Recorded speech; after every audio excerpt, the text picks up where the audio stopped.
मध्य प्रदेश की राजधानी भोपाल अपनी सांस्कृतिक विरासतों के लिए पूरे देश में जानी जाती है। विशेषकर भोपाल के म्यूजियम पूरे भारत में अपनी अनूठी छटा के लिए प्रसिद्ध हैं।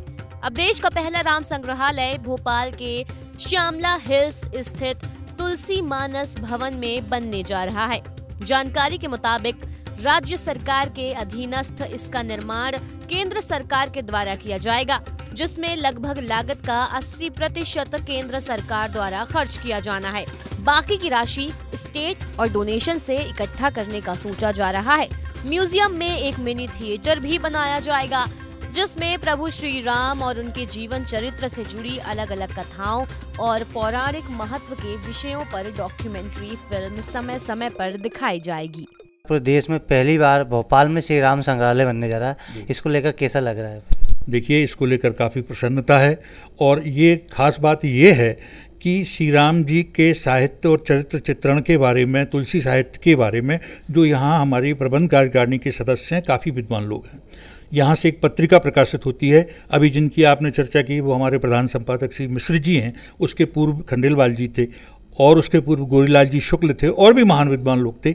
इन सब महान विद्वानों ने, संपादकों ने जो कुछ रचा है तुलसी मानस भारती के माध्यम से, उसमें ये सारे संकेत निहित हैं कि क्या किया जाना चाहिए और कैसे किया जाना चाहिए। श्री राम संग्रहालय में दो प्रकार से विशेष रूप से दर्शकों को देखने मिलेगा। पहला दृश्य संग्रहालय और दूसरा है श्रव्य संग्रहालय।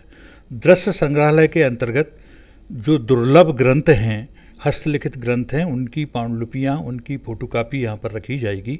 इसके अलावा जो श्री राम वन गमन का जो क्षेत्र है पूरे देश में, उसको भी छायाचित्रों के माध्यम से, वहाँ के विशिष्ट चिन्हों के माध्यम से यहाँ पर प्रदर्शित किया जाएगा।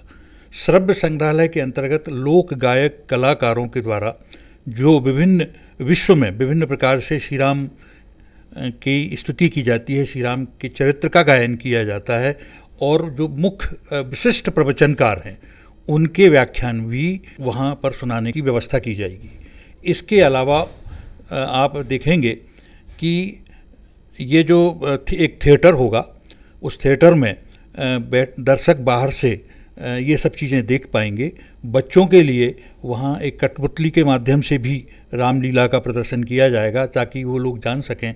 केंद्र सरकार से किस तरह से आपको आश्वासन मिला और आपने कहा कि दानदाता इसमें सहयोग करेंगे, किस तरह से रहेगा? देखिए, हमारे जो कार्याध्यक्ष महोदय हैं श्री रघुनंदन जी शर्मा, वो बहुत रुचि के साथ इस कार्य में संलग्न हैं।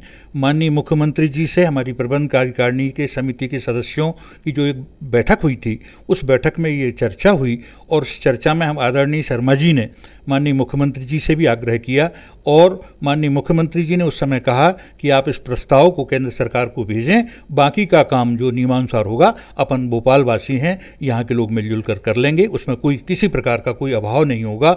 और वर्तमान में भी जो तुलसी मानस प्रतिष्ठान का स्वरूप है, यह स्वरूप भी यहाँ के सहयोगी दानदाताओं के कारण ही संभव हुआ है।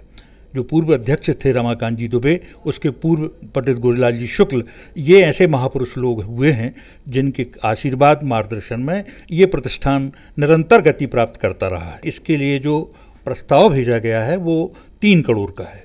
3 करोड़ के प्रस्ताव में 80% केंद्र सरकार की राशि होगी और 20% की राशि राज्य सरकार की होगी, या इसे दूसरे शब्दों में कहें तो सहयोगियों के द्वारा दिए गए दान के कारण संभव होगी।